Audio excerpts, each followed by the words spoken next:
the American palate is, in my opinion, a myth. Most people don't really want all the oak, all the concentration, all the, the big jammy wines.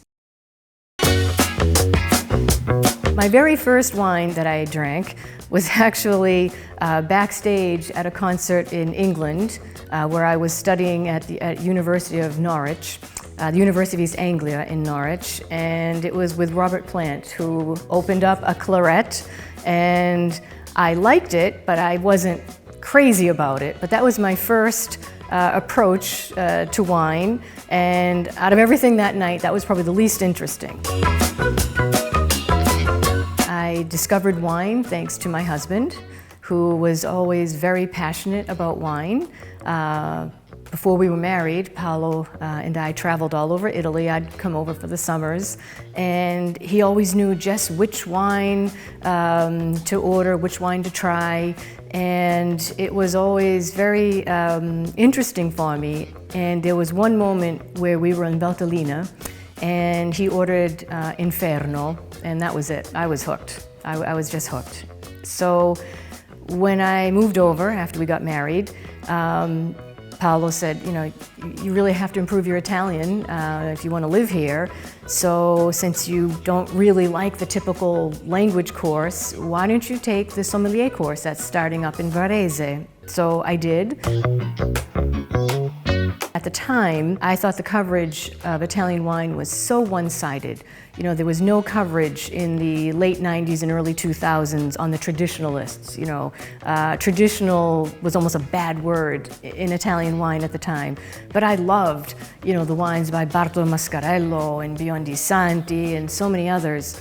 So I started writing about wine, the wines that I loved, and not the wines that were getting, all the awards in the guides and magazines at the time. The first book I wrote was actually on Franco Biondi Santi. It was called The Gentleman of Brunello, and it was published by Veronelli Editore. He had, the Casa Editrice had a series called I Semi. And I went to Bergamo and I proposed it, and Luigi Veronelli immediately said yes. So that was my first book. It came out in Italian in 2004, the end of 2004, and then I wrote it in English in 2005.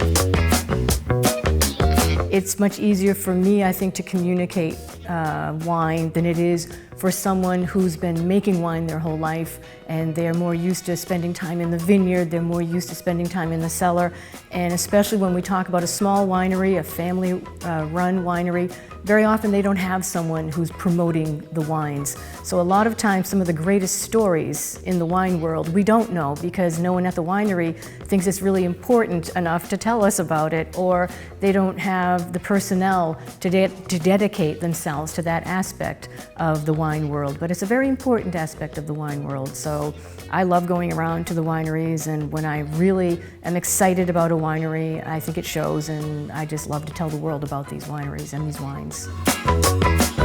I do every now and then meet my readers, and a couple times a year I actually run tours with the Wine Scholar Guild, and almost everybody on the tour are people who have read my books and bring their books along. And the main people who follow me are Americans, of course, the US, but also a lot of Italians, and also the Asian market. I have many people that follow me in China and in Hong Kong. So again, that was a bit of a surprise for me, but I'm thrilled. To me, a wine has to have balance, because if it's not balanced, if it's too strong, too muscular, but not fresh enough, then it's not balanced. If it's too delicate and it doesn't have any structure or enough tannins, then it's not balanced. Personally, I love wines that have great finesse and energy. To me, a wine should be vibrant. That's another word I use a lot.